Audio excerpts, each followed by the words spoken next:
Who was enraptured? Here we have Mars.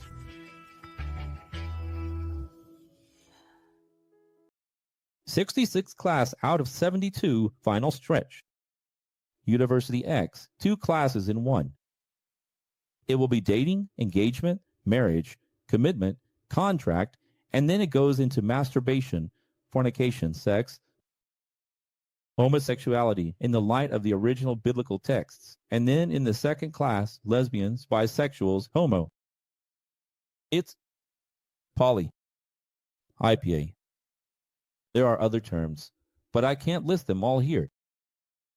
It's going to be a book. In 2012, 2016, and 2016, when I recorded these classes, it was the first time I remember teaching about sex. How many loved me and how many hated me, and today won't be any different, right? But you need to evolve on this subject. Maybe today is the day. Let it be. Because denying the liberation of such a vital subject is very ignorant. Ignorant comes from ignos, which means to deny, knowledge. Do not deny the opportunity for knowledge.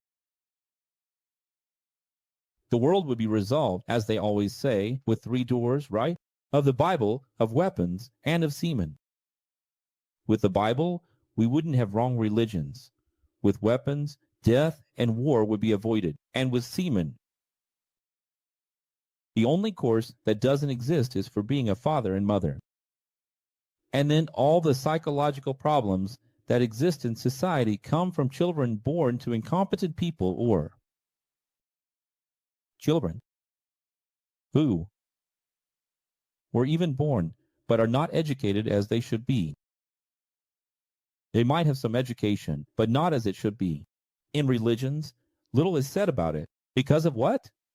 Dogmas, precepts, and control. When I talk about control, I'll explain why. I've already mentioned churches and religions end up putting a price on sin, the whole world. To understand this, here, lesson 61.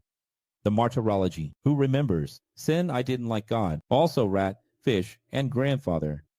Then you'll understand why the church puts a price on sin. Because you don't judge me, and understand for your own good. Religions sustain themselves with the loyalty of their followers through the triad. And here is the control I mentioned. What is the control in? The triad? Guilt, fear, greed. But notice that the first item I mentioned here is guilt. And if there's something you can blame someone for to keep them enslaved, it's sex. Why? Let's be honest. These are intrinsic things about us. Excrements, secretions, hormones, things we can't escape. Our physiology needs it. Our daily life includes it. Sex, desire, is part of the day. It's part of life. And if the church can demonize this and instill guilt in it, there you go. Then, right after, comes fear. Fear of losing salvation, fear of displeasing God, fear of receiving some divine consequence or penalty. Isn't it sad? Very sad, right? So, guilt is a point of enslavement. The more dogmatic Pentecostal churches prohibit everything about sex, calling sex malice. Have you noticed how sad it is? How we are mistaken. You're in a conversation. Someone says something. That's malice. Oh, malice. It's not good, Alice. It's malice. I mean, why is talking about intimacy bad? Do you notice the malice in the words? Even in the language. Someone is talking about sex. They're already talking nonsense, already talking malice. But why? All right, there's a time to talk about it. There's a place to talk about it. But why is it bad? It might not be ethical. It might not be the right time. It might not be appropriate. But bad? Since when is sex bad? So even in the language, it's wrong, right? As if holiness were always tied to sex, and not to human character, which is the great mistake of all religion. And why does religion make mistakes? Is it because they want to or because they don't know? Because they want to. As I just said, they need to keep the faithful. So it's guilt that does it. They manage it this way. Families follow traditions and keep topics taboo, and thus they get lost. There's an old lecture of mine, which I won't bring to your university, but for those who want to see, I said that the worst system that exists is not the church. Who remembers this? It's the family, because the family, even when not in a church, continues the ideals of a church. You've seen families that leave the church, stray, distance themselves from a religion, but they maintain the tradition. And sometimes, at home, the father and mother act worse than a pastor would, because the pastor wouldn't hit someone. The father and mother go there and hit, exclude, excommunicate, discipline, humiliate, threaten, punish. Because of what? Because of this and that which is sin.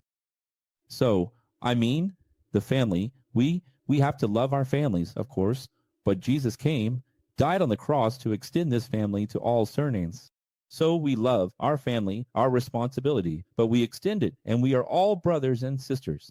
And actually, in a large family tree, if we could do a DNA test now, I did it myself. I'd advise you to do it. You will discover that you are 10th cousins, 15th cousins. In fact, we are all one family. So it's ridiculous to think that you have to love only your people and your surname. And actually, people with the same surname might get along with you or not, but they maintain the taboos. Let's face it, families are so traditional that they maintain taboos. Isn't that right? And they persecute when someone wants to be libertarian. If the parents don't say it, the school does. If the school doesn't say it, the friends do. If the friends don't say it, the media and the internet will. There's no point in avoiding it. That's why I always recommend the movie Mother and the movie Captain Fantastic for parents to educate their children and prepare them, and talk about sex before the system gets to them. The church has created a list of do's and don'ts based on laws from the first covenant for the Israelites in the desert. We saw this in the original Testament, original Testament. They turned hygiene, for example, into health, which is such a simple subject, hygiene and health, into mystical purifications and consecrations. So, as I've told you, 3 million people in the desert and infernal heat. There was no access to pharmaceuticals like we have today, and these people needed water a lot, fetching water with buckets from the river, bringing it. And sometimes they were too lazy to fetch this water, or the water wasn't there, or was dirty. And washing after sexual intercourse or other things. Imagine all of that. Diseases spreading in times when they didn't even know about microscopes, didn't even know that there were beings invisible to the eye, like bacteria, germs, right? So God had to explain to them in that way. And today pastors and priests read these texts to you, saying it's spiritual purification. The churches live the philosophical asceticism addressed by Paul in the letters. What is philosophical asceticism? Asceticism. It's the opposite of hedonism, which is the less pleasure, the more holiness. Professor, you're making this up. No, I'm not making it up. We saw here at our university that Paul talked about the philosophical divisions, the Epicureans, the Stoics, the hedonists. And among these divisions, there was a rather large philosophical group that preached asceticism. What is the ascetic view? The less pleasure, the more holiness. This ascetic view is in the churches today. I'm starting to feel some pleasure. I'm sitting. Look at that. How sad. This is against production. It's against the flesh itself. And fighting against your own flesh, your own will. What will it generate? Frustration. And frustration will generate guilt. And guilt will generate fear. And fear will generate a cycle of slavery. You will never get out of this infernal cycle. But speaking ill, dividing, being unfaithful, breaking contracts, not keeping one's word, which has always been and is the true holiness that is not taught to them. That is what is preached in the churches. That is holiness. Holiness is character. What is character? Word, honor, mustache. Shall we talk about the 3 levels? So let's go reveal.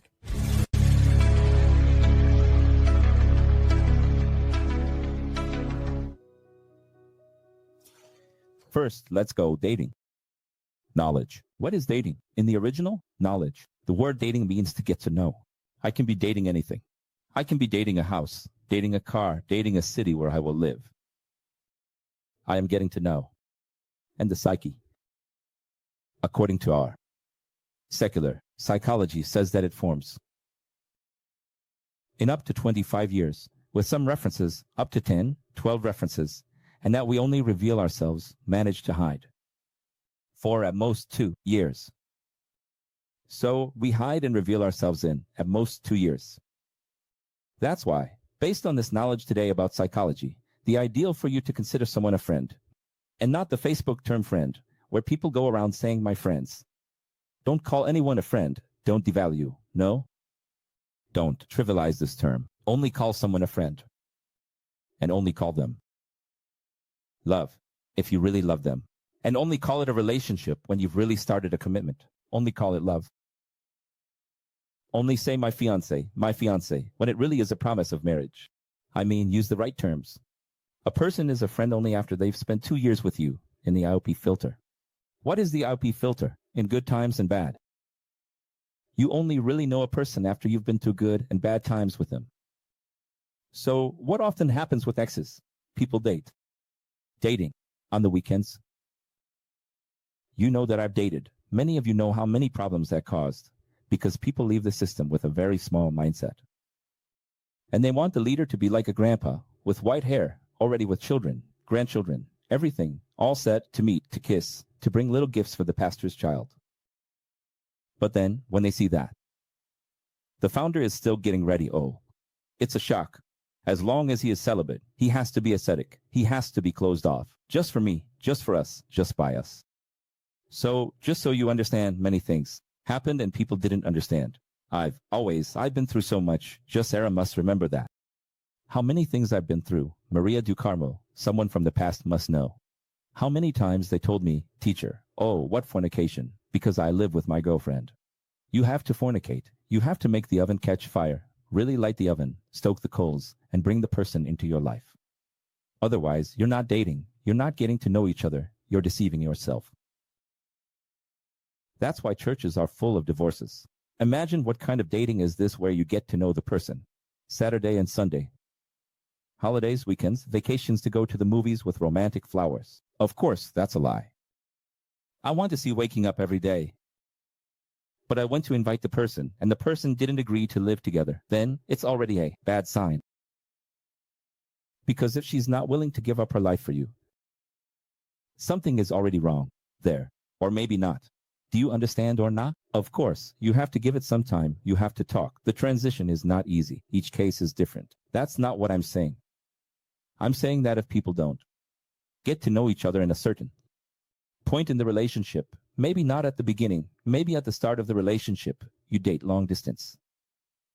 But there comes a time, before getting married, when you will have to live with her. And if you don't live with her day in and day out, waking up and going to sleep, you're fooling yourself. And as Maria says, right? Seeing the person with messy hair. That's it. That's it. Seeing the person with messy hair. Because that's it. It's the agunk. It's the earwax. It's the little bit of dirt in the nose. It's the teeth. It's the unbrushed tongue. That's it. It has to be like that. Engagement. Promise of marriage. When can someone say my fiancé, my fiancé? Promise of marriage? When someone, after dating, getting to know each other, and seeing that marriage is possible, that the love is approved, and there are no bad symptoms or signs. One day you publicly announce it, you have to throw a party, you have to invite the teacher from the school of Jesus, yes and no, it's your choice, you know, it can just be you and her, it doesn't matter, you just tell people, now she's my fiancé. Why? Because there is a promise of marriage. When does this happen? This happens as soon as the religious system sets 2 years of dating, 2 years of engagement. That's nonsense. That doesn't exist. That doesn't exist. You date. Engagement only exists when you've set the wedding date. What is engagement? It's not a promise of a promise that won't even happen. Because many engagements out there, what happens? They don't get married. It's just a lie. Engagement. Engaged. There are people who have been engaged 4 times. Promised, promised, promised, and got nowhere. So, engagement is when you set the wedding date. That's how it was in original Judaism. I'm announcing to you that I'm getting married in 6 months. 3 months, 1 month. Then, yes, engagement. Then you can call her a fiancé because she is the promised one. Can you understand or not? Is the original marriage about paperwork or the registry office? It's a party, man. 100,000 reis to then pay for the rest of your life. How many people do I know who are still paying for their wedding today? They've already separated a long time ago. Is it the ring on the finger? No, what is it? It's love. The ring, the physical proof, the paper, the registry office, the rights. This is an agreement between the two. Both have to reach a conclusion. What matters is love. Now, of course, there are people who take advantage. I know people from the past. From years ago, who didn't marry on paper to not lose the benefits of the deceased, to not lose the benefits of the salary of the widow. So, that depends on your conscience. Because I'm not saying I won't go to the registry office because I want to be cunning. In a certain matter, I have to be shrewd. I'm not talking about shrewdness. I'm talking about truthfulness, about love. Marriage is marriage. One mind, in the same house, in the same flesh. Right. Let's get to the topic. Masturbation? Talk a lot about this. I did extensive research and saw several pastors and some priests vehemently condemning masturbation. Not just that, okay, Romans? If you search now, type masturbation on Google, be careful what you're going to type, right? Type masturbation pastor, masturbation Bible. Be careful what you're going to type. If you put it like this, you will see that 99% of leaders will condemn this, including even leaders who claim to be free from the system. I am the unchurched. Your leader, come here and follow me. And they also condemn this because the system never left them. A very serious mistake, because all this only causes millions of young people to feel guilty, suffer, and force themselves to marry. In some more extreme cases, like CCB, God is love, Assembly of God, Tabernacle, marrying because of prophecies, revelations. And the result is there, 70% separated. In my time of youth, church youth, the young men of my era are 70% or more separated. Marriage is based on prophecy, revelation God spoke. So even today, you know, they should just look, tear their clothes, put their mouths to the dust, and say, we were wrong. We thought it was like this, but it wasn't. We were wrong. How many times have they done this and so many other times? They did this with politics. They did this with divorce. They did this with television. Now television is allowed. Now earrings are allowed. Now pants are allowed. So many things. They said they were wrong. Why can't they admit they were wrong about the issue of marriage? It's not just about tearing your clothes, pastors, and saying, we were wrong. We were wrong. God doesn't choose Rebecca for anyone. Point. You know? They condemn masturbation, but they don't condemn the wrong choices of a bad marriage. Life is made of choices, and getting married is one of the main consequences.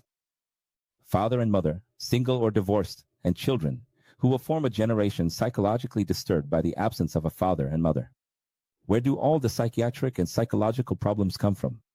Absence of a father and mother. And absence is not necessarily death, because it was preferable to be born without a father and mother than to have a father and mother physically absent. Is there anything worse than a father and mother who are there, but absent? It would be better.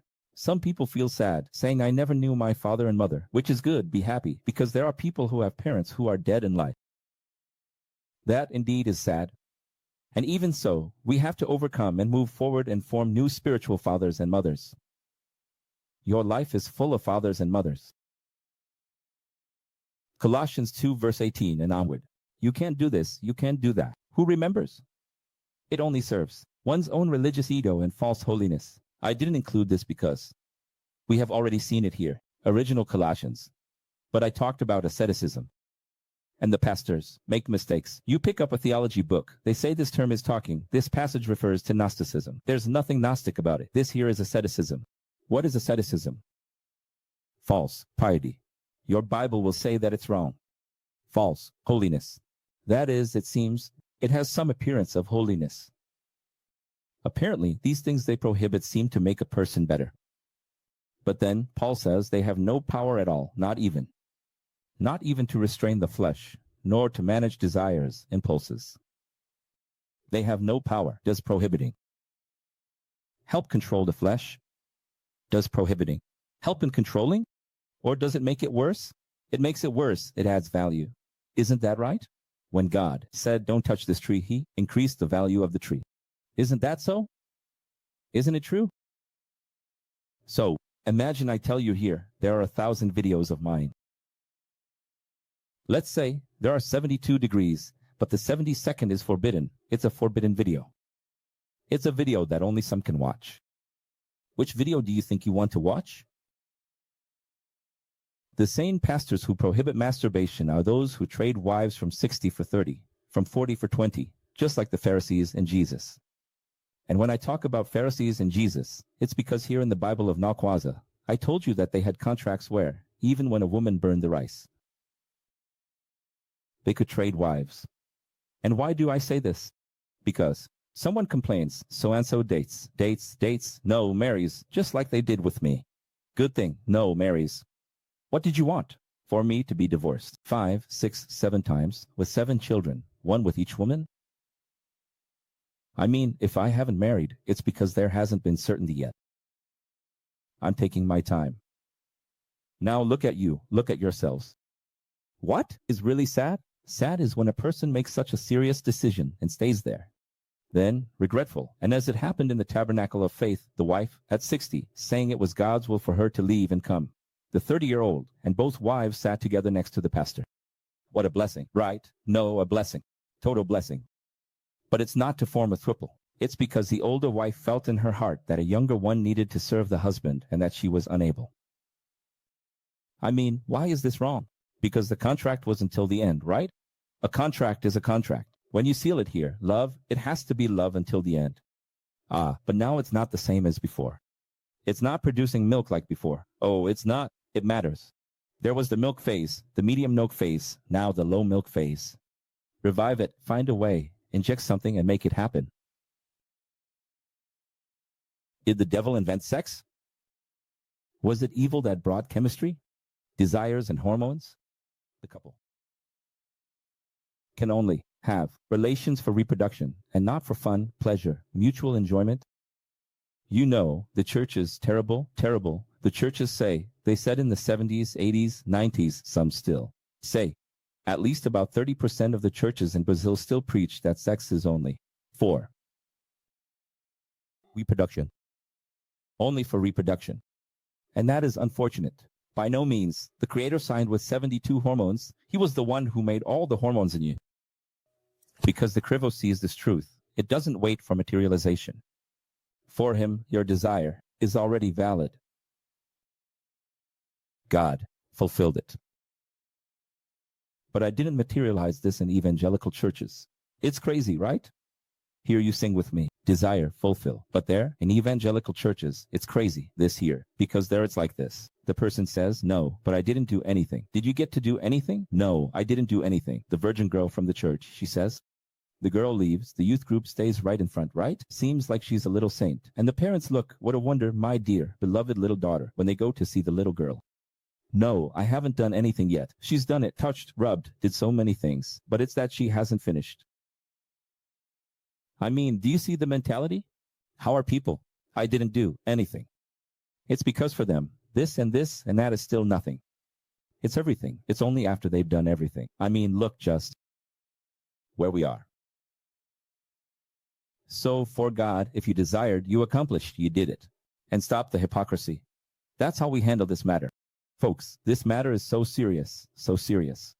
I mentioned at the beginning that it generates guilt, but it generates more than that. It generates scandal. You know that scandal only exists in children. Who gets like this, shocked? Children. Childish mentality. What does the X do? Makes you evolve, mature, become adults. An adult is so liberated, with such an open mind, that they don't have scandals. Who gets scandalized? The weak. What does Romans 14 say? Who is always getting scandalized because someone is drinking this, drinking that, eating this, eating that, doing this, doing that? The weak. The one who gets scandalized is the weak, not the strong. The strong do not get scandalized. So what do we have today at the expo after many years? An army of strong people who are no longer scandalized. Then there's the news, the church. I don't know what, the pastor. No. The priest is going out, drinking, and with a woman, I don't know what. I mean, it's a scandal. Why? Because within what they teach, it's hypocritical. It's hidden, it's backstage, it's a curtain. Because they say you can't. What is relative truth? When I say you can't, you can't. If here in the exit said you can't, whatever is said you can't, you can't. And whatever is said you can, you can. What is the problem with churches? They set rules that even they don't follow. What did Jesus say in Matthew 23? Even they can't follow. What does this generate? Hypocrisy. What does it generate? Frustration. What does it generate? Even worse, it generates scandal. Then people become scandalized. Then they come to the X. In the schools of Jesus, they end up airing dirty laundry. That laundry school. With a rearview mirror, everything showing in the mirror still, everything showing in the rearview mirror. Give her the microphone and start. Because I left the church because there was a scandal. No one should leave the church because of a scandal. Understood? I don't know why you get surprised.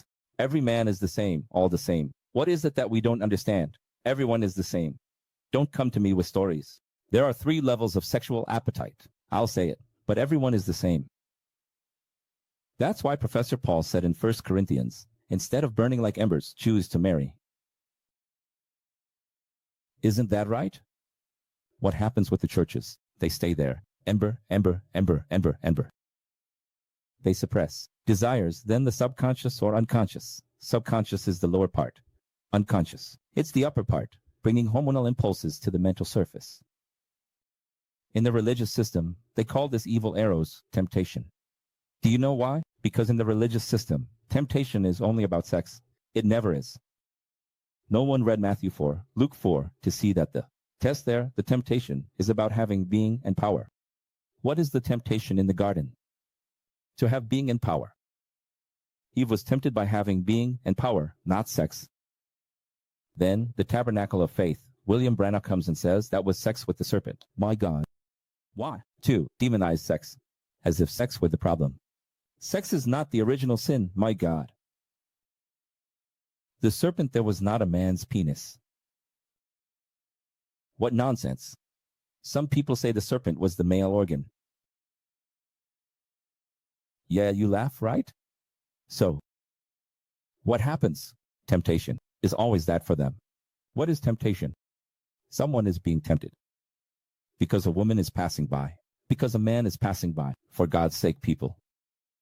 What is the temptation of the originals, which we clearly saw? Did Jesus, at any point, have some sketches of naked women? He was in the desert, and suddenly a woman in a bikini passed by. Is that it? No, stop it for God's sake. The church created these things. It's unfortunate. And these things they say are arrows. They're not arrows. They're hormones. My mind starts seeing things when I go to pray. Things come. I say, I rebuke. I say, get out. It's normal for them to come, my child. An arrow is what comes out of it. Jesus Christ. If you avoid addressing it, your sexual life, you'll end up with morning erections, nocturnal emissions. I don't know if you know what nocturnal emission is. It's dreaming about something and waking up wet and blaming yourself for something that doesn't exist. This happens a lot with young people. It happens with married people in the beginning. It's just a phase of life. This happens and it's very sad because you suppress things that are physiological, and it comes out in the worst way. It's like waking up and wetting the bed, ruining the whole mattress because you peed. Same thing, you can't hold it in. Things need to come out. For yourself, you are human. And let's talk about wise choices. What is a choice? Wise. Control yourself. I'm speaking here. See, I just said, for yourself, you are human. How nice, how wonderful. I like to hear that. For yourself, you are human. However, control yourself and start planning your life to marry someone compatible. When I say compatible, it's that metaphor of the elastic band, the 30% of flexibility and concession. And within that, I will soon talk about sexual appetite, because this elastic band is referring to sexual appetite. You can compromise for someone who has a different appetite than your 30%. If two people marry with different appetites, it will go wrong. It will break. There's no point. There's no prayer, no pastor, no church, no anointing, nothing that will change this. It will go wrong. Masturbation in marriage. It seems like we're so liberal, right? Can anyone masturbate without imagining a sexual act? Without having erotic fantasies? Women imagine less, but they also need it. Now, can a married person masturbate? No. No. But the teacher just said that masturbation is not a sin. Look at that. And it's not a sin. In the mystical sense, and each mistake is in the sense of truth. What is the real meaning of sin? Because if there's masturbation in a marriage, it's a big sign of failure. They need urgent help. People, for the love of God, you're married, it's your love. You need to have a sexual appetite agreement, an arrangement. One satisfies the other, so you don't need to resort to masturbation. If there's masturbation, it's because there's no agreement. So it's not a sin, it's over for me. No, you urgently need help. What is this? Help? Let's go. Sexual appetite. The couple should have their sexual appetite in a contract discussed, debated, confirmed, and verbally agreed upon consciously before the Creator. And thus, honor and satisfy each other's appetite. I have already received cases in the past. I can't even talk about it, because this lesson never ends. This topic is very vast, but I have received cases to help. In the past where the spouse has some physical problem, and the only way to satisfy them would be to masturbate them. See, I'm not talking about that. I'm not talking about the agreement between you two, one giving pleasure to the other. I'm talking about masturbation without the other person knowing, in secret. So look at this. What needs to be done? The first thing that should be done in a marriage, including people who are watching me now who have been married for 10, 20, 30 years and have never done this, because wisdom is coming into your life today. What needs to be done? A dialogue, a discussion. You two are going to be senators, deputies. You will have to have a discussion in this chamber, an assembly, until you sign a contract. It will be verbal, conscious. It needs to be physical, in front of the Creator. For what? To honor the sexual appetite of each other. It's shocking, but people get married and never discuss sexual appetite of each other. This is the most terrible thing that can happen. And women make a lot of mistakes with this. Women don't discuss this thing and keep imagining a Hollywood marriage. Then things happen. Then they say things are bad and that men are no good. But they should have talked about it from the beginning. They should be bold. Look at the men and say, look, this is my appetite. If it's not like this, we're done here. And that's it. Everyone has their own appetite and no one changes, right? Then there are people who force their appetite to save the marriage. It's no use. Everyone has an appetite. And that's it. The first thing a single person needs to do when getting to know someone is, as soon as there's an opening, listen to this carefully, wisdom that changes lives. It's worth more than 1,000 psychology therapy sessions with the most expensive psychologist in the world. As soon as there's an opening, the intimate theme should guide the conversation. Sexual appetite. You all are saying there, I agree. It's not about agreeing. Those who agree disagree. It's about learning. I think it's not about thinking. It's about learning. It's a class. Don't come to agree or think. Empty the cup and learn with care. I'm teaching incredible, immense things. Look at Kleber saying, it's the pivot of many separations. Almost everything I'm saying here, Kleber, is a pivot of separation. Folks, it's here. I'm giving the secret. Here in Brennaloba, everyone. Single and committed. Everyone. Those who are free and those who are bound. Everyone here. Look. The first thing a single person needs to do when getting to know someone is, as soon as there's an opening, there's a right moment for this, right? Thematic, intimate, should guide the topic of sexual appetite. So let's go to the Revelar so we can see what these 3 levels are. The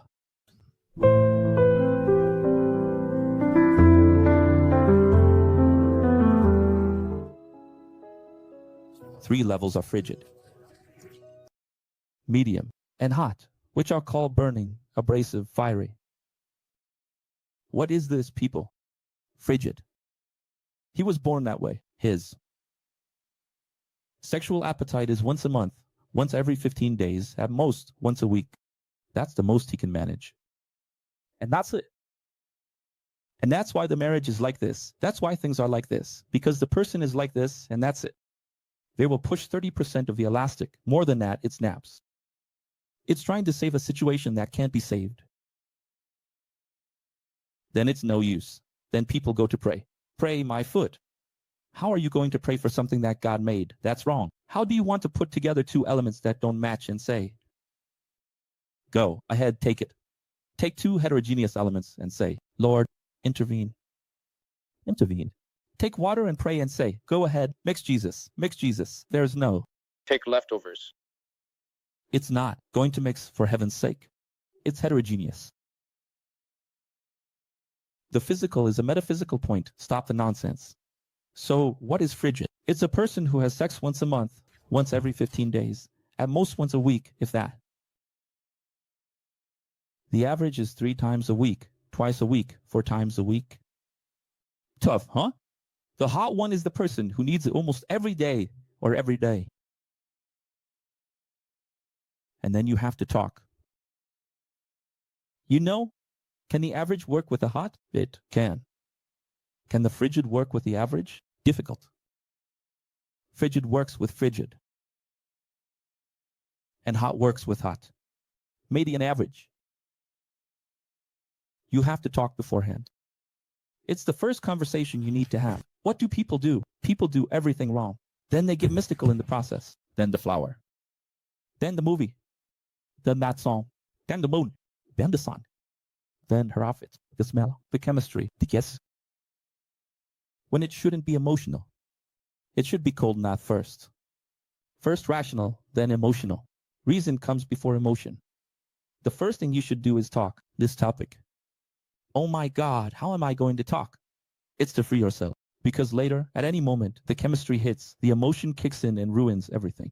After the emotion hits, comes the passion, the infatuation. Then you'll be tangled up for months and months. To free yourself from this. Understand? Nowadays, because of diet and incorrect genetic crossbreeding, there are people being born asexual, which is outside the 3. God didn't make anyone asexual. Listen well. God made frigid, average, and fiery. That's it, not asexual. Without sexual desire. Who prefer friendships with almost no intimacy. I advise seeking help for hormonal treatment. And today, reset your consciousness with this wisdom, with this transformative lesson, to seek the return of sexual appetite, because this can be cured. I'm not talking about frigid people. I'm talking about asexual people. The frigid person has sex once a month, once a week. They almost have no desire and find it difficult. You have to be patient with this person. Now, the asexual person, they don't experience pleasure. They do it for the other person. And this is very serious, because a marriage can't be just friendship. I know many people who are in marriages. They're friends, they get along really well, but there's no intimacy. This will go wrong. Because sex is the material proof of desire. Sex is the material proof of love. How can you love and not want to give pleasure to each other? That doesn't exist. So if you are asexual, seek treatment because you are making someone unhappy. But profession, what if both people are asexual? Then both people should seek treatment, and both should heal and live like others. Sex is the material proof of desire and love. Shall we talk about living alone? Professor, I decided to live alone. I don't want the programming of choosing someone to marry. As long as it's not reactionary. I don't know if you all are noticing, but the whole class, I'm going to talk about original and artificial. See that I'm talking about original masturbation. Normal, natural, it's okay. It's part of your life, it's physiological. And artificial masturbation? The one you shouldn't do. The one where you have a commitment, you shouldn't do it. You have to do it with your partner. Now, the issue of living alone. Same thing. Is it true or not? Is it true? Is it original or is it a lie? Someone is looking at me now and saying, Professor, I chose to live alone. I am young or older. I'm a widow and I'm going to die alone. As long as it's not reactionary. What can't be reactionary? A reactionary is someone who has been frustrated with 1, 2, 3, and now says, I'll never trust a man again. I'll never trust a woman again. I don't want to. If you're doing that, if that's why you're choosing to live alone, you're owned. You need to heal and connect with others. You're lying to yourself. You're being unhappy. You're deceiving yourself. No way, Professor. Come on, positive vibes. That's a lie. Now, if your decision is truly to be alone, even after having experienced love, you know, that person who has already experienced love, they've already spent 20, 30 years with someone else, had all the opportunities for pleasure, joy, have good memories, and don't want it anymore. This person is satisfied, fulfilled. It's different from someone who decides, I'm going to live alone. I've already chosen this way. Look. But who controls themselves and has, deep in their heart, a direction? When someone compatible appears, I will be happy. All of us. Why do I say this? Because you're going to spend your whole life masturbating, right? I'm here teaching the truth. Professor, I hardly ever masturbate. Because you're frigid. Or because you're even worse. You depend a lot on another person for pleasure. If you depend too much, you're just tormenting yourself. What I mean is that the equation doesn't add up. That's why you need to have a direction. If someone appears, let's be clear, let's keep it open. If someone appears. I'm not looking, but if someone appears. I'm talking to that person who decided to live alone. If someone incompatible appears, I will be happy. You have to keep that open. The still legalists with a full glass will shout, that's lewdness, lust. In the Bible, Professor Raquel. No, lewdness is the intense desire for someone who is not yours. And suffering contract. Then they come to me with lewdness. In those churches, they can't masturbate as it's lewdness. I don't know where they got that from. Of course, they had to create something to save the youth. Now, what is lewdness? Intense desire for something that is not yours. What is lust? Lust is debauchery, sensuality, living a life without the need for contracts. And it's not open-minded debauchery, no. It's licentiousness. I'm not going to be faithful to anyone. I don't have to be faithful to anyone. Didn't I tell you that I went into a store and a song was playing? I cheated on you because I love you. I left the store. Do you see? We are sexually liberal. We are liberal. We are free from all dogmas. And X is free from all dogmas. Hold on. Everything within the contract. The religious system goes to the ridiculous extent of citing Genesis 38 about Onan, who, on the occasion of disobeying the Creator's order to give offspring to the woman, a widow who lost her husband, who was actually her brother-in-law, by spilling his semen on the ground. That is, ejaculating outside, on the ground, and not inside them, since the law stated that the relationship with the sister-in-law would only exist to produce a child. And this led to the expression onanism in Judaism, which, believe it or not, the Catholic mother liked and the daughter. The evangelical Protestant loved, and everyone, to this day, is fond of the expression onanism. What is onanism? You have to put it inside. It has to finish inside. It has to be like that. If you pull out, it's a sin. Guys, for the love of God, what's the context? A context of lineage. He disobeyed the lineage. He had pleasure, or not, with a sister-in-law, and at the moment of ejaculation, he pulled out. Pay attention. It has nothing to do with masturbation, nor with sexual intercourse. Onan did not masturbate. Onan entered the woman and, at the moment of ejaculation, pulled out. Everything to the Creator is a contract. And a contract is holiness, people. Nothing about masturbation is here or in any part of the Bible. In fact, the Bible doesn't mention masturbation anywhere. In the view of the religious system, a 13-year-old boy in recent puberty, remember the infernal stand-up? Dies while masturbating and will spend eternity burning in hell alongside murderers and criminals. That's the church's view. Poor little boy in puberty, looking at himself in the mirror counting his first hairs. Then he dies, and will burn forever. Not even in the Talmud, just so you know, nor in the 613 precepts of the Torah. The worst legalism in history talks about this. Did you know that? Even the Torah doesn't talk about masturbation. The Kabbalists have always understood that masturbating is wasting semen, vital energy, without producing children. This is called onanism. The Kabbalists who interpreted the Talmud and Torah came to this conclusion and passed it on mystically, dogmatically.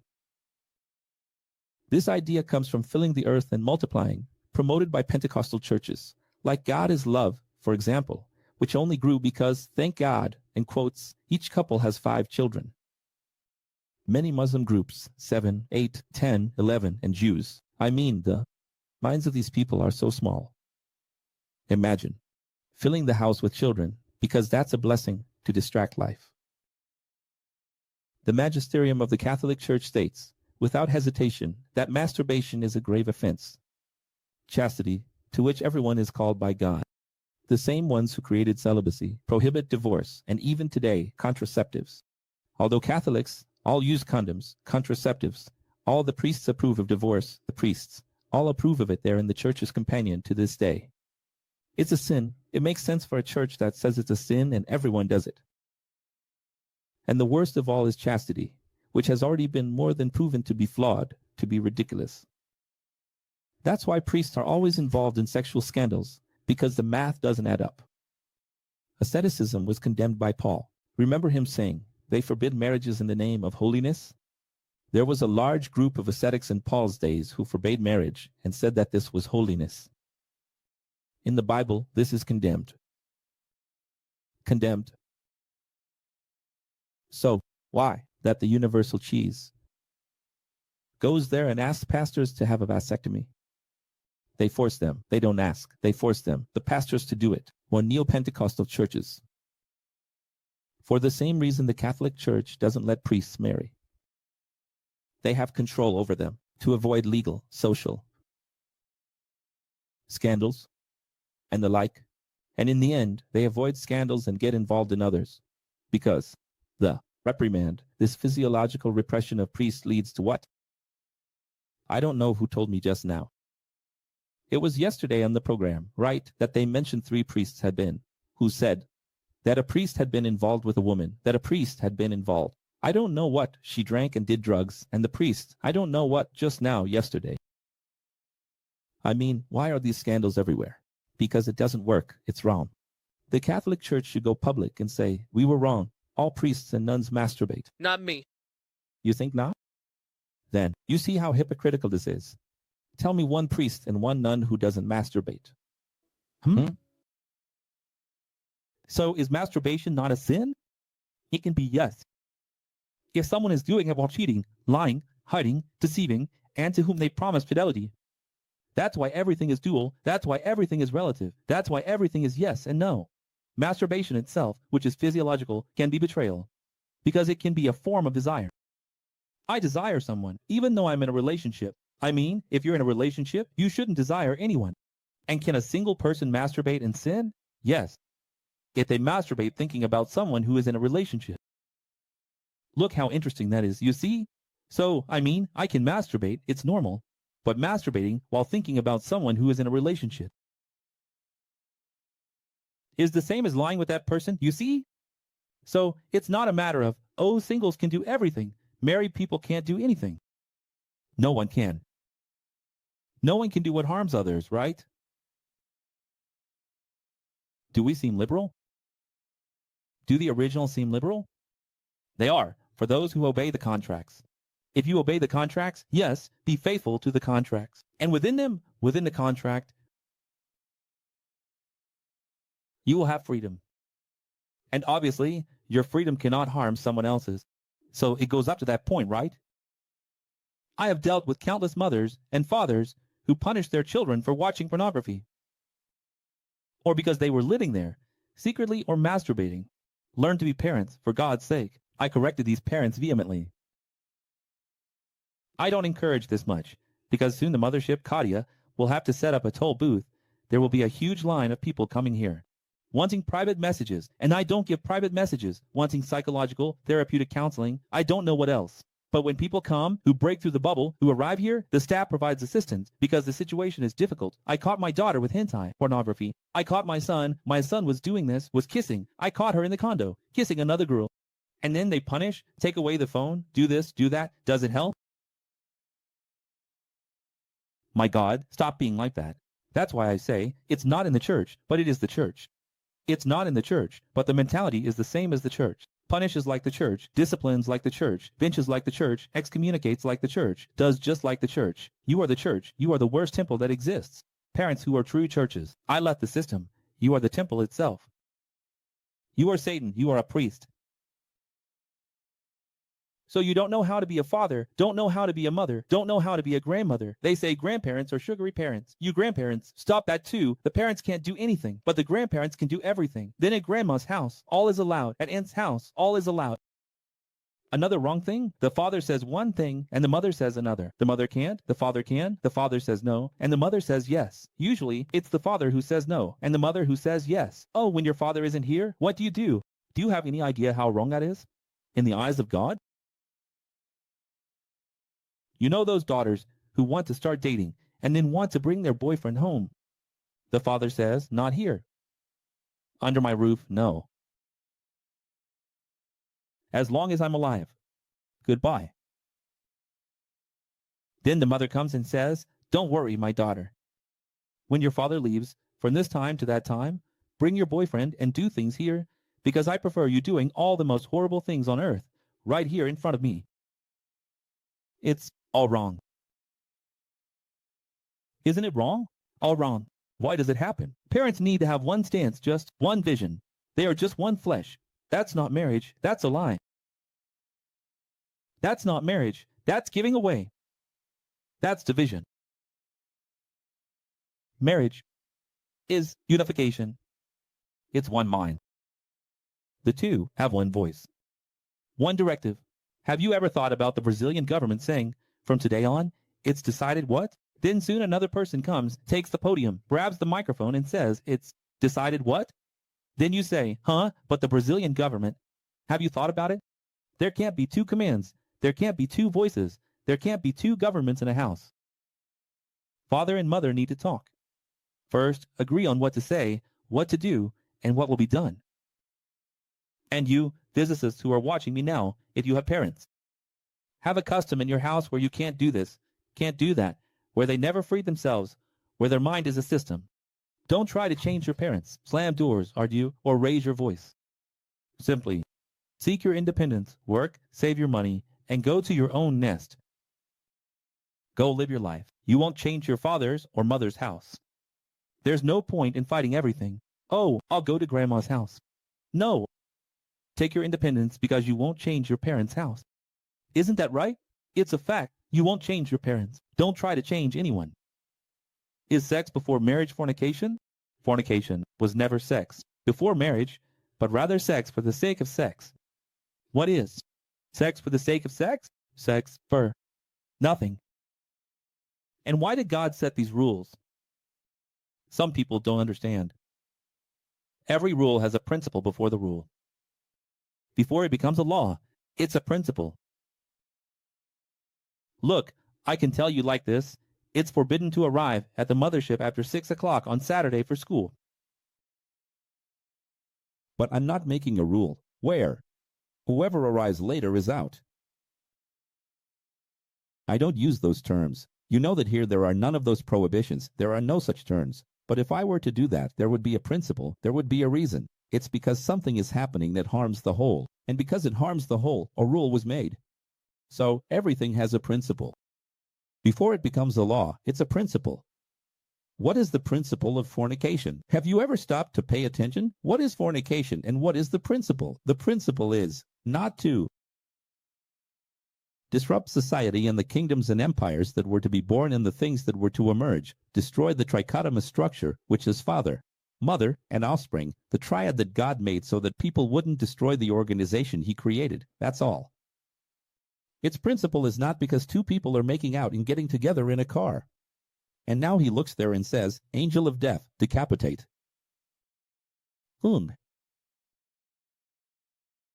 the sword.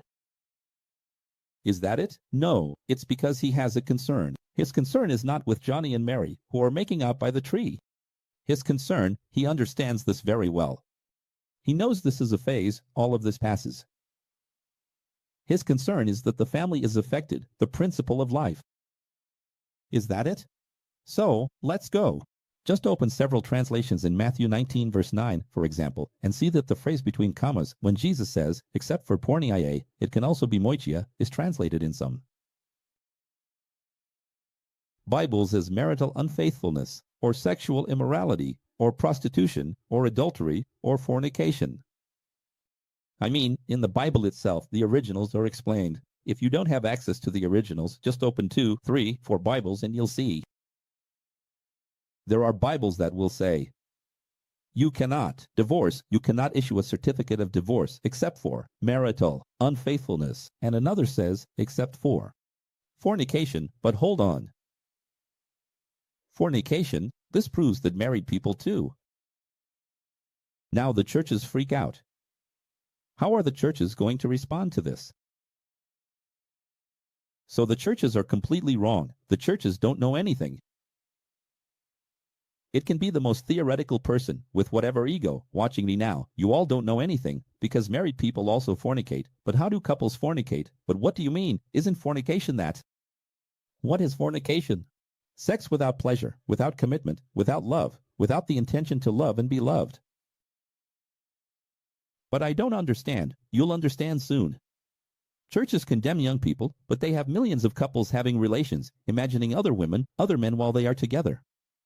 That, indeed, is debauchery. My children will not have sex before marriage. I chose to wait. But he's there having sex with his wife and thinking about someone else. For God, the children are so right, everything's so normal, just as God made it. But he is completely wrong. How many couples from the church did I know who only held hands and only went to church together? On the day of communion, on the day of the host, because at home they slept separately. And these are the ones who disciplined the young people when they found out about something. But I tell you, anyone who is committed and looks with desire at someone else has already broken the contract in their heart and conscience. The contract. Who said that? Jesus. Your sovereign master said that. It's not very clear. Let's still talk about the hypocrisy of the churches. In the churches, you can kiss with tongue. Kissing with tongue is sex. No, professor, it's foreplay. Foreplay, my foot. Metaramba. Tongue is excitement at the moment. Kissing with tongue for more than 30 seconds, you'll see. You can grope, you can grab, you can rub, you can feel. You can even more than that, which I won't even mention here, right? I won't say it. But penetrating or ejaculating, going all the way, that would indeed constitute fornication. Ah, only if you do it like that, yeah. So, in churches, it's full of this.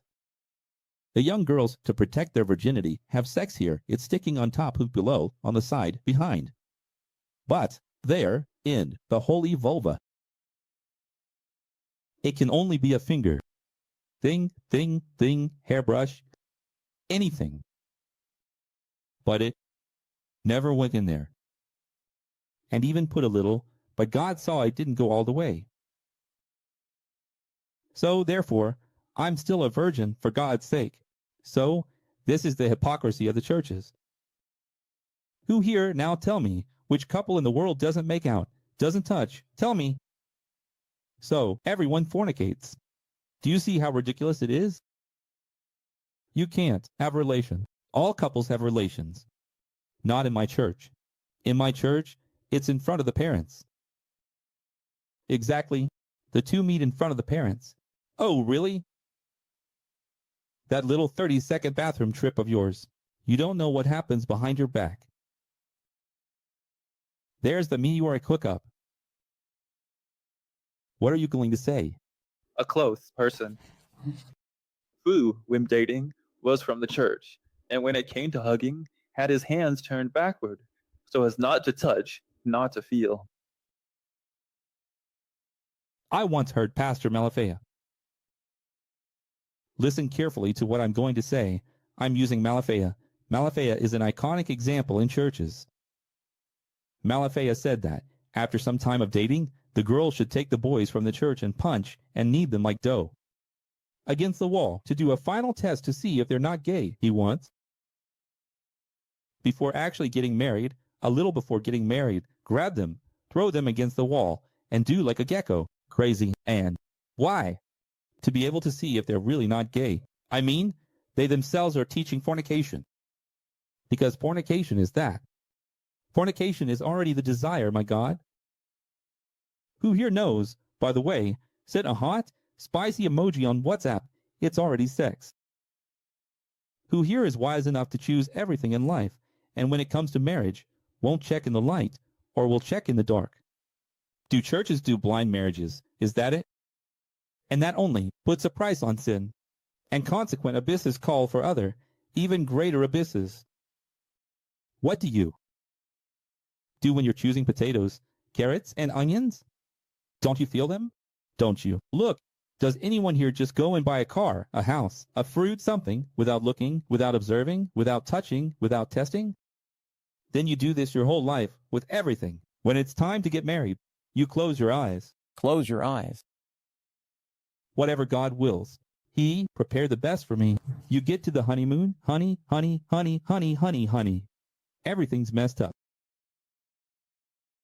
How sad, right? The person goes to sleep. Another important thing is, why do both have to be intimate before marriage to test it? Because even having this conversation about sexual appetite, it might not be truthful. Because the other person might say, no, I'm like this. But they're too embarrassed to say what they truly are. Sometimes a person is super passionate, but they'll say no because they find it shameful. Sometimes a person is frigid and they'll say they're hot, but it's a lie. So if you're not honest in the relationship, it's going to go wrong.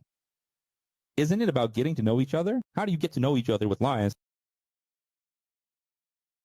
The person is going to sleep with you, know everything about you, your intimacy, your life, until the end of your lives. And if there's love, even eternally, as I taught in the series, Puadaz. And then you get married in the dark. Imagine the most intimate person. You know I always say, life is made of doors and windows, as long as there is duality. Once duality ends, there are no more doors, no windows, no passwords, no secrets, no login. Until then, life is made of fences.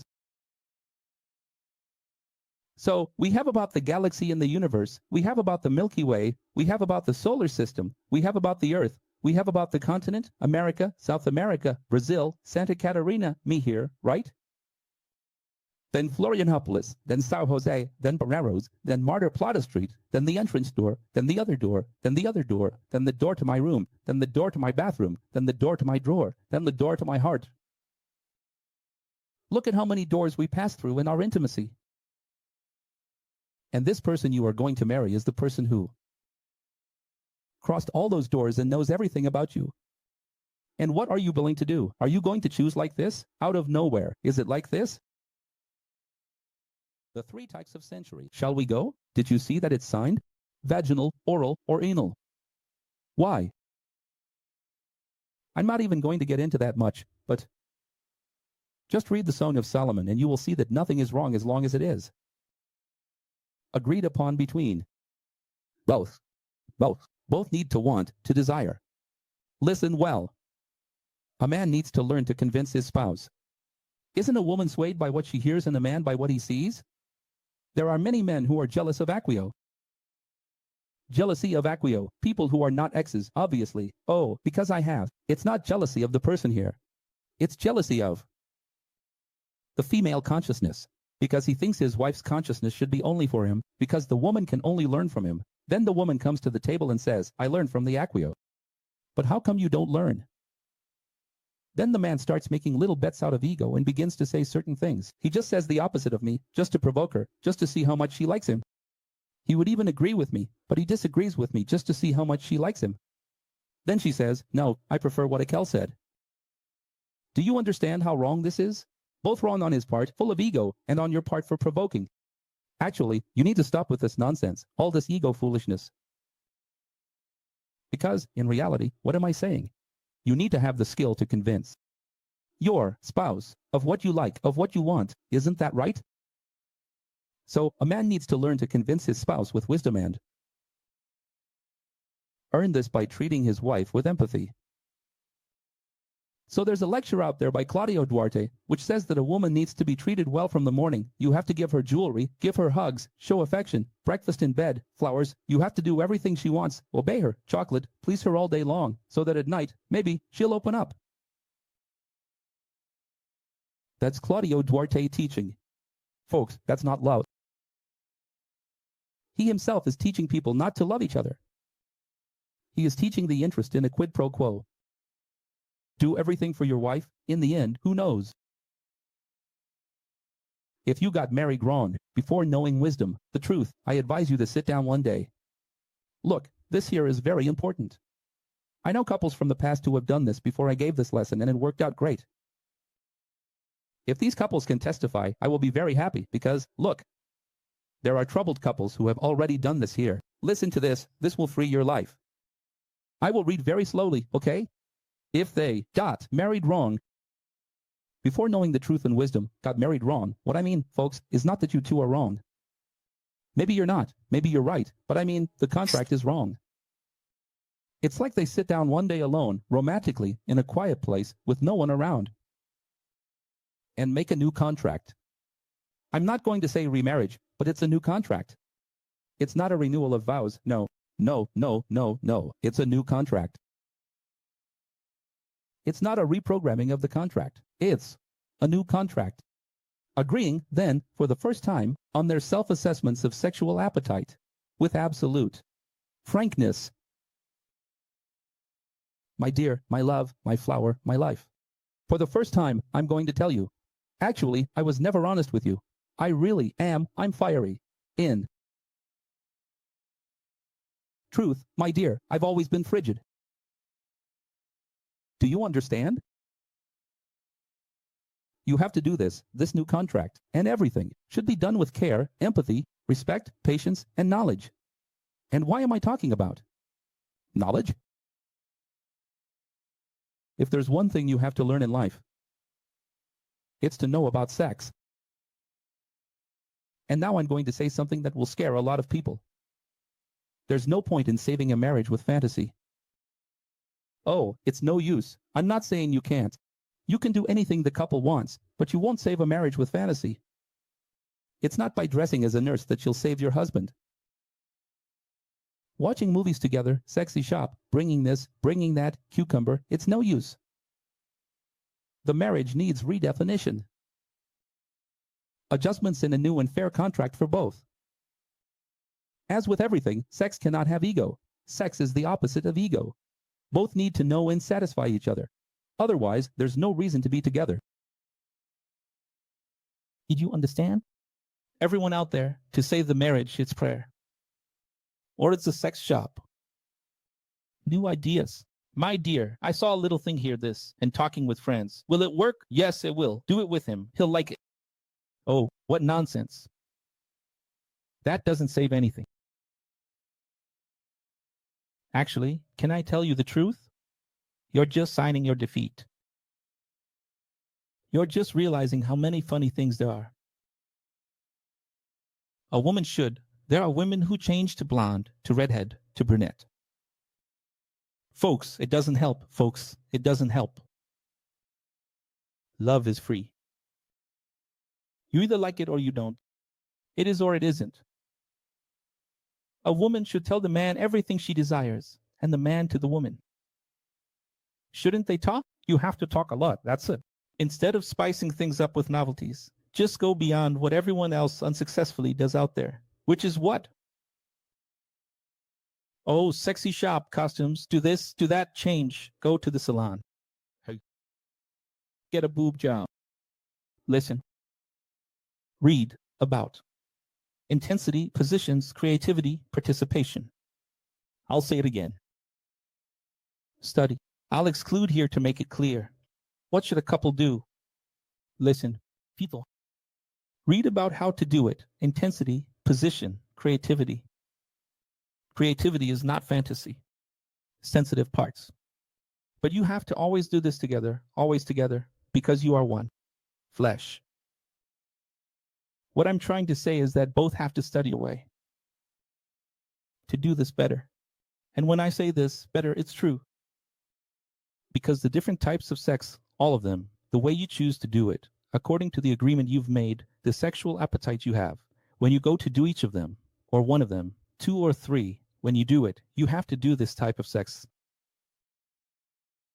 with knowledge. Listen carefully to what I'm going to say. The sexual possibilities are endless. In fact, you never fully learn about sex. You no longer have sex. And learning about your partner is quite difficult because people are generally introspective and mystical. There is sexual mysticism. Do you know what sexual mysticism is? I'll just wait for him to understand that I like this. If he really likes me, it's like asking for a sign. Lord, make this wet. Stop with this sexual mysticism. A new subject will be born in X. Sexual mysticism, sir. If he really likes me, he will understand that I like this. Then the woman stays there. Then she ends it. He doesn't know. He doesn't like me. If he liked me, he would have noticed. He won't know, my dear. It's obvious. Oh my God. Another thing, women don't have sex for meritocracy. For God's sake, I know your little Edo was born like this. Don't have sex for meritocracy. Meritocracy is not love. I just said it. Oh, if he does this for me, he has it. If not, he doesn't have it. Don't use this as a weapon. Because I'll tell you, you're going to ruin your life. You will live a lie forever. Either you want it or you don't. Like it, don't like it. Love or don't love, got it? Men don't have selfish sex. Men are very selfish in sex. Isn't that right? I'm not even talking about the one who goes, finishes, and doesn't even wait for his wife. No. I'm talking about selfish sex. Men are selfish. He doesn't care much. Committed men study everything about the vulva, vagina, clitoris, breasts, touches, how to do it, when to do it, and listen. Listen with full attention when your partners talk about what is pleasurable for them. Listen well, don't ignore what they ask for. You've seen that this lesson here is in the same language as Paul's, back in the letters, just in today's language. Don't ignore what they ask for. The big mistake men make is thinking that women change. No one changes, least of all women. Women know what it is. So what she said here is my son? Understood? I don't have to be gay to teach gay people, a killer to teach killers, nor. Did you understand? There's a teacher who distanced herself from her ex, who said, I heard. She said that a Kel has no moral authority to teach about marriage because he's never been married. What do you think? How many girlfriends have I lived with? 1 year, 6 months? It was always like a marriage. It wasn't officially a marriage because there was no love. Officially, love. But living with people, my goodness. I bet I. If you doubt it, have more time than she does. What do you want to become if you treat her well and with patience? This is very important. No. Video games. What destroys and offends a woman a lot? Video games. Men keep playing childish games. What I'm trying to say is this. The man wants something. He can't persuade the woman. And then what happens? He doesn't have patience. You have to be patient. But also, the woman can't be a meritocrat. So it's like this. Neither are you stubborn, nor is she a meritocrat. Both things are ego, and ego doesn't work. So, no ego games. Because the woman plays ego games using seduction. You know that the woman is the apple and the man is the mouth. The woman is the apple and the man is the mouth. And the apple, you know what it can do if it is extra?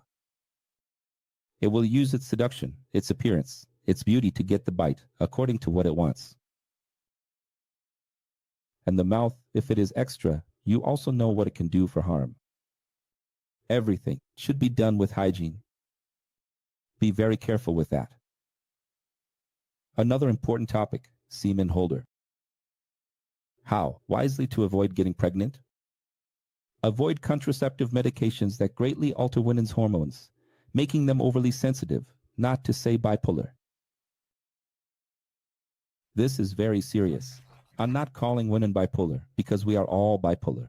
We all have cerebral dichotomy. Now, this is a terror. Is the male contraceptive coming? I don't recommend it to anyone because it greatly affects women's hormones. I'm not even just talking about that. I'm only talking about this, but I could mention other horrible side effects of contraceptives. If possible, no. Oh, but I take the best ones. No. Have exams with gynecologists, women who are truly professionals, and ask for an evaluation about the copper IUD. I am not. I can't. I've been to the doctor and I can't. I'm not talking about the hormonal IUD. I'm talking about the copper IUD. And obviously it needs to have Manu. Attention. If it's not possible, always finish the sexual intercourse outside. There are many ways to do this. I don't need to show that here. How does it work, right? I don't need to give a lesson here, nor show images or anything. So, use your creativity, respecting each other, to always release the seed outside.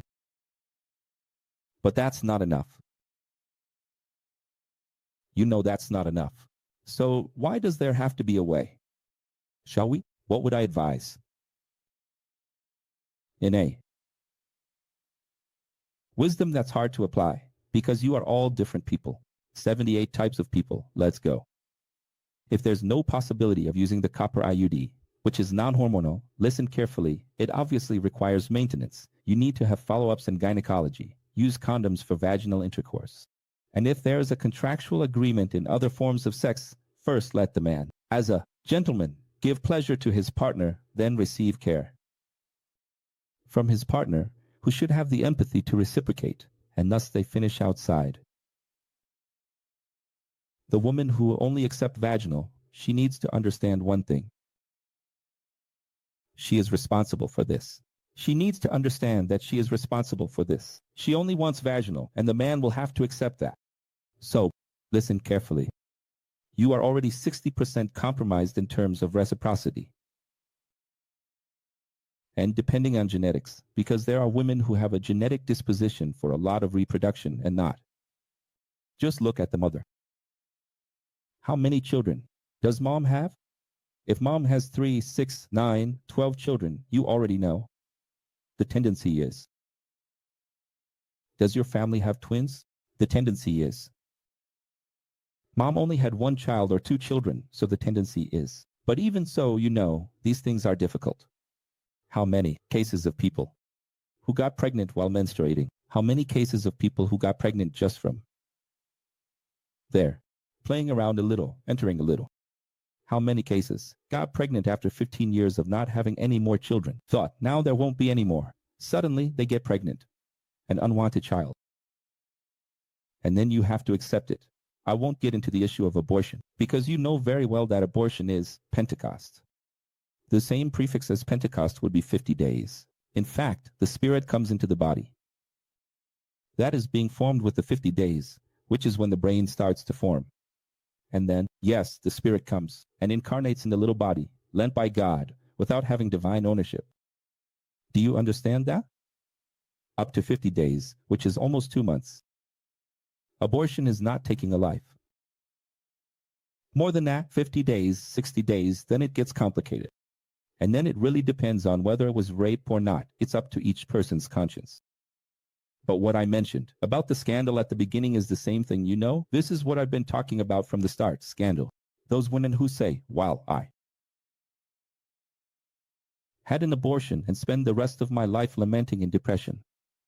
It's all here. Look, if they evolved their mind, they would forgive themselves. It's them who don't forgive themselves. And do you know whose fault it is that these women who have abortions suffer so much and even end up committing suicide or remain depressed for the rest? Do you know whose fault it is? The churches. The churches.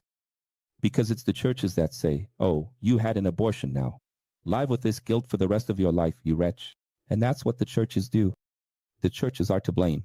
If this person watched this class, watched the supreme wisdom, they would free themselves and say, it happened. It was. I forgive myself. Is it or isn't it? It's the church itself that brings disgrace and revenge. Terrible, this, folks, terrible, the price of the church. Look, people, look. I can't even say. Hygiene, always before and after each sexual encounter, folks. For the love of God, hygiene. If you say, I don't have pleasure with my partner, I'm not going to do this with him, or for him, or for her. I'm really not going to. What doesn't come with this story? Your contract is a lie. There is no lie. You just tolerate each other. Even though both of you will wake up, both have to agree on what you will and won't do. Wait a minute. If you're using these expressions, it's one thing to say, gosh, be patient. I have to understand this. It's another thing to say, I don't take pleasure in my partner. I'm never going to do this with him. These expressions you're using now, prove it.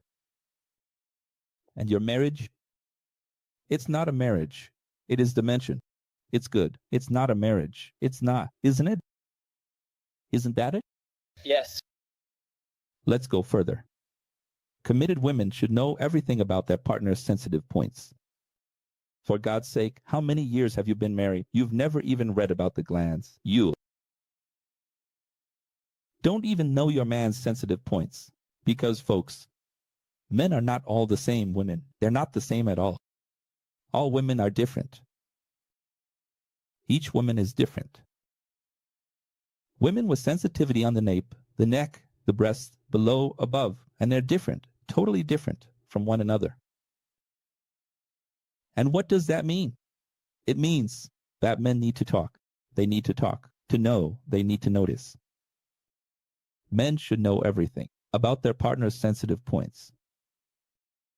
They need to know everything about the vulva, the clitoris, the right spots. And the clitoris varies a lot. There are 72 types of clitoris and 72 types of glands. So you need to know yourself. And one of the most important things in sex is to be attentive. Especially for men. Why does a man need to be attentive? Because a man needs to notice. While he's having his pleasure, he needs to notice if his wife is enjoying it. Always look into her eyes. Don't close your eyes. Don't look down, up, or to the side. Look into her eyes. You need to get her feedback. Keep doing it and keep looking. Keep doing it and keep looking. Because if you close your eyes and only think about the stars, when you notice her anger, her eyes will be like Satan's towards you. You're up there with the stars, but she's just here. So you have to look to see if everything is really okay. Another very important thing I need to address. Euphoria and dysphoria. Right after sex comes dysphoria. God made it that way. Euphoria, dysphoria. When dysphoria arrives, you have to work on it. Some women become bipolar at that moment. From dysphoria, the woman suddenly leaves and breaks away. She doesn't want to talk to the man anymore. That doesn't exist, folks. Love is love. When it's over, you will stay close together. You'll sleep close together, go out together, hug each other, talk together. I don't know. Everything stays the same. Stop with this Satan's dysphoria. Seriously. Dysphoria, this thing called dysphoria, it comes out of nowhere, changes everything. That doesn't exist. Marriages that involve people who are liberal often end up going to the balcony, smoking, talking to the street, I don't know what. Or don't talk to me now, because I'm not seeing. It gives a feeling, you know? Some will listen to gospel music, pray. Think about kissing, they'll graduate. They'll graduate.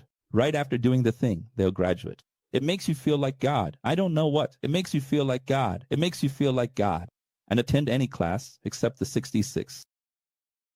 Man, go to the relationship. There's musical time. Professor Accio class. Not there.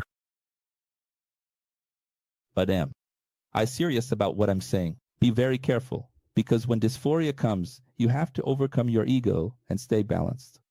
Because a wise person, is constant, isn't that right? Men, listen to your women if they complain about the bad smell of this or that. From head, mouth to feet, strange behaviors with the mouth, whatever it is. She doesn't like it when you make that clicking sound with your mouth, that way that bothers her. Listen. And stop. Because sometimes you might think, gosh, but I worked so hard down there, I did this. And this with my finger, with my mouth, with this, with that, and she never has pleasure. This woman is hopeless. But maybe it's exactly because of these details. Women and men, even if you are close, never burp, fart, spit, or engage in any other embarrassing and disgusting behavior. Or, disgusting because it will have disastrous consequences for your relationship. Guys, even if you laugh together while farting, even if couples burp and find it normal, saying that you are close and open, don't do it. These are the boundaries of individuality and intimacy. Never do this. If you've been doing this for years, stop. Agree to stop. I assure you that the consequences are not good. Even if, apparently, both agree. Types of insane sex. I'm not going to say that lysophilia. Sex with this, with that.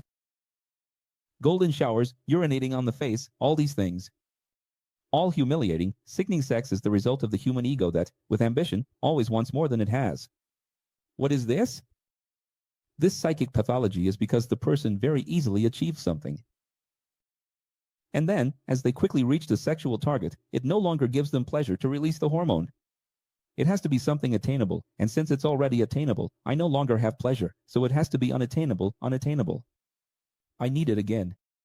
And that's why people get sick, especially very wealthy people, who pay a fortune to do absurd things. And why? Because that no longer makes sense to them.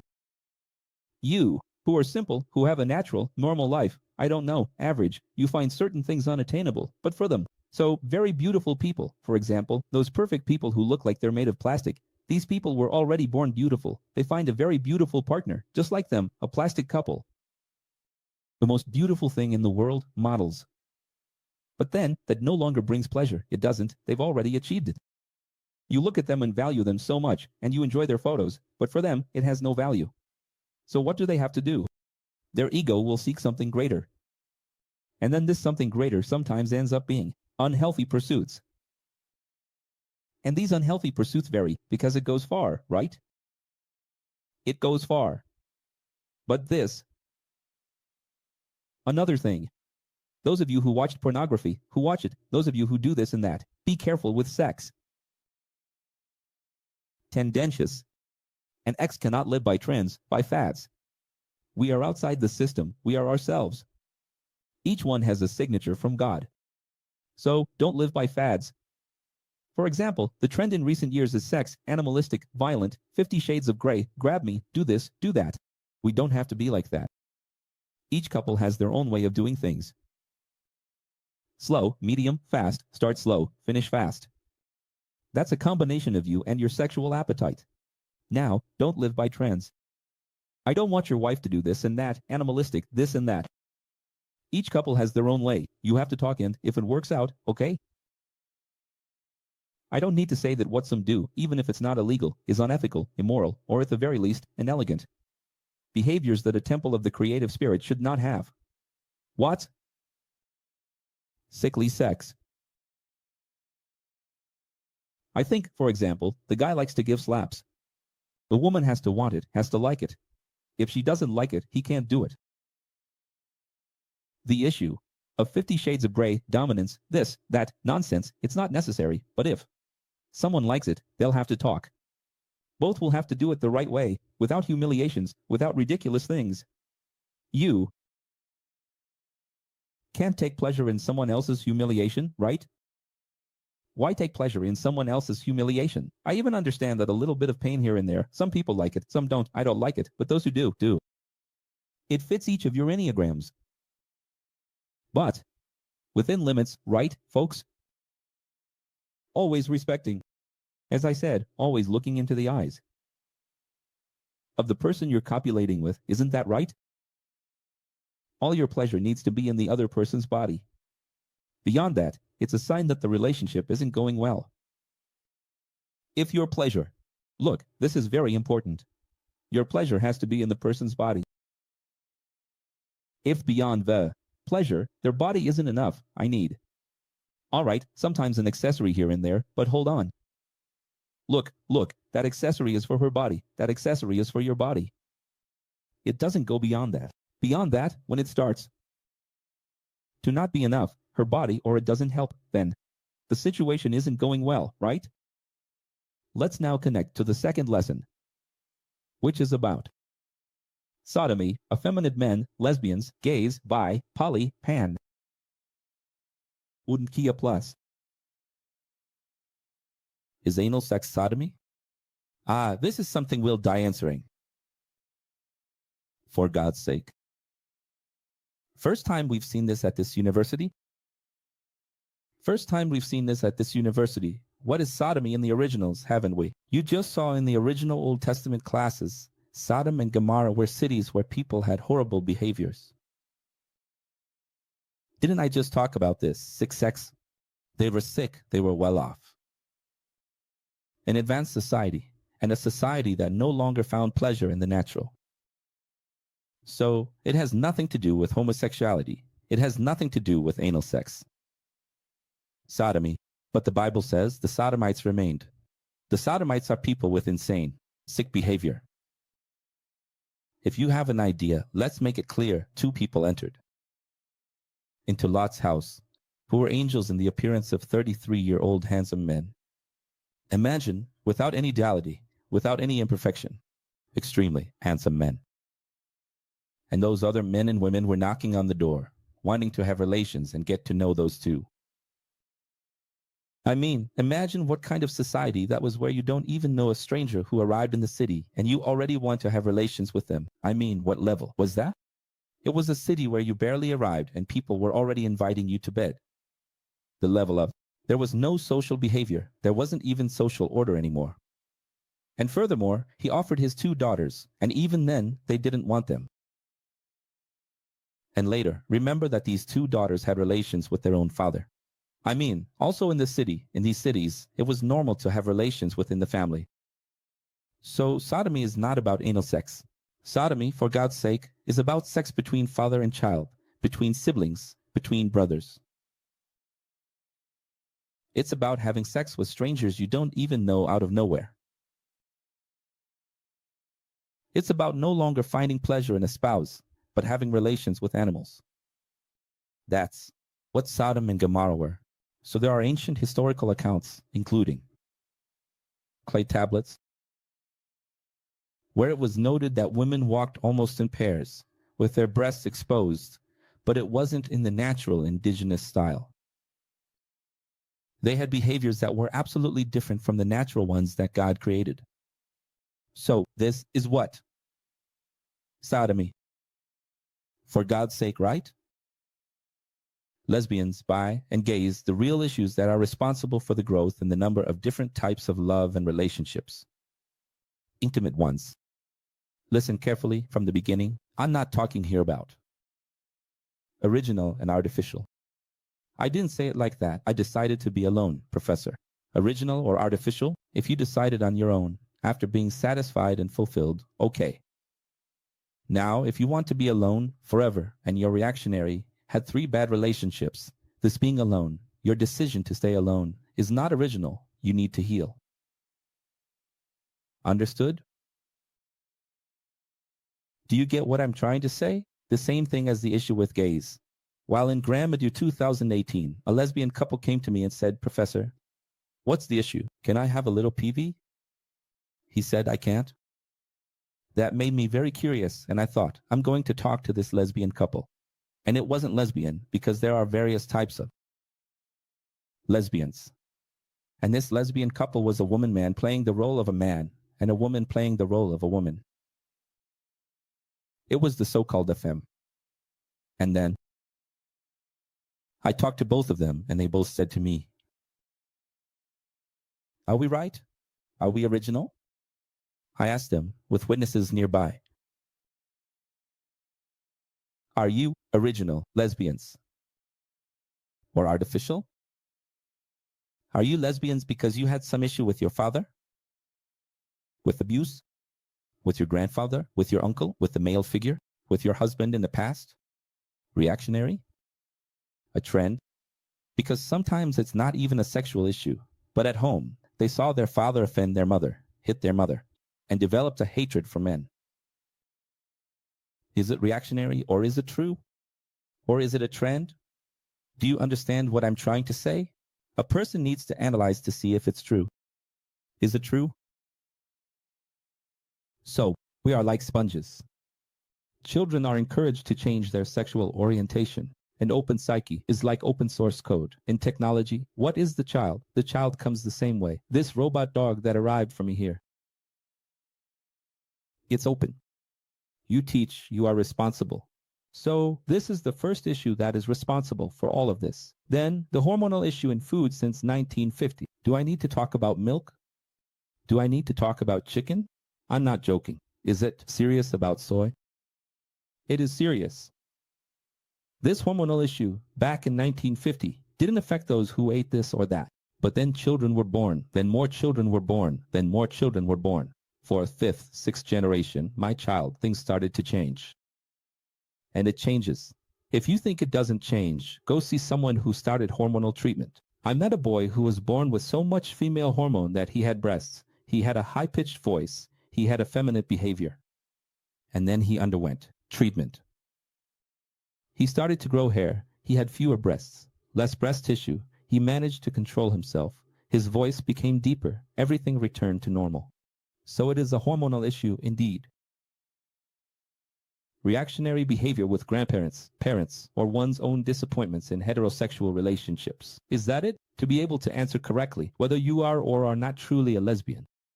Prostate stimulation in men by themselves or by other boys. And in women, sensitive spots, the G-spot. By other girls or by herself. I'm trying to say that sometimes, with a little friend, a little thing, during adolescence, as a child, they keep touching here and there and learn this or that. And they end up stimulating this, and then it keeps going, and they end up experiencing pleasure because of it, because they learn that way, because it's sexual education. We are sponges and we are being educated and alienated sexually, this way or that way. So I ask, is homosexuality original or artificial? That is reactionary. Finally, folks, since the topic of sexuality is vast, any question not answered here, I ask that you send an audio or video, choosing whether or not to hide your identity. Or not, it's always been this way. You might not know, maybe you don't know. Or write to us and I will respond in due time. I prefer video and audio to capture the tone of the voice, the physiognomy.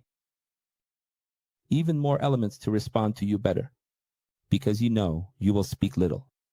These issues are resolved in hours and hours of conversation and therapy. So I need the more elements, the better. If there's any doubt that wasn't specifically answered about this, I will respond in the future, at the appropriate time. It's not today in the morning. Send it over and wait. Because it has to have been the LuxMLX program from 2012 to 2040.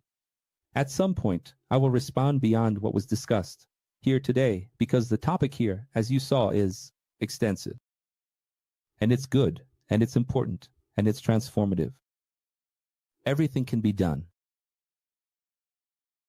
But not everything is advisable. Oh, what a cliche, so boring. Actually, what Paul meant is that everything can be done, as long as it doesn't harm others, as long as it's ethical, as long as it's moral. Elegant, as long as it's within the contract.